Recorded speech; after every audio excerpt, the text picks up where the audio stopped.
కాంగ్రెస్ అధిష్టానం ప్రకటించిన డీసీసీ అధ్యక్షుల్లో వెలమ సామాజిక వర్గానికి ప్రాతినిధ్యం దక్కలేదు. గతంలో ఉన్న ప్రాతినిధ్యం ఇప్పుడు ఎందుకు లేకుండా పోయింది? ఇంతకు ఆ సామాజిక వర్గానికి ఎందుకు అవకాశం దక్కలేదు? ఏం చర్చ జరుగుతుందో చూద్దాం.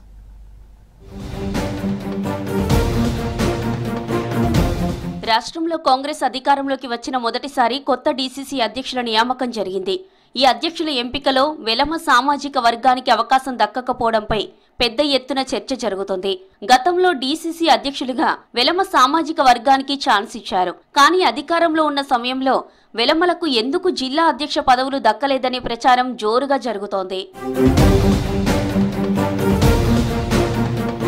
కాంగ్రెస్ అధిష్టానం డీసీసీ అధ్యక్షులుగా 36 మందిని నియమించింది. 3 కార్పొరేషన్లకు అధ్యక్షులను ప్రకటించారు.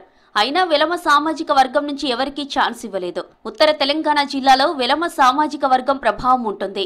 చాలా అసెంబ్లీ నియోజకవర్గాల్లో అన్ని పార్టీల నుంచి వెలమ సామాజిక వర్గం నేతలు ప్రాతినిధ్యం వహిస్తున్నారు. ప్రధాన ప్రతిపక్షం బీఆర్ఎస్ నుంచి అగ్రనేతలు ఉత్తర తెలంగాణ జిల్లాల నుంచి ఎమ్మెల్యేలుగా ఉన్నారు.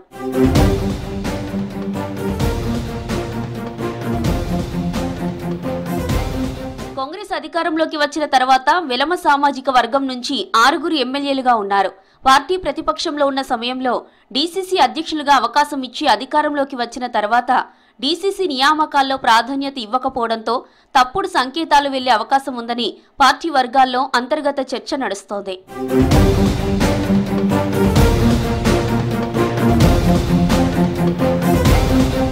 మొత్తానికి డీసీసీ అధ్యక్షుల్లో వెలమ సామాజిక వర్గానికి ప్రాధాన్యత లేకపోవడంతో రాబోయే రోజుల్లో ఏ విధంగా అవకాశం ఇస్తారనేది చూడాలి.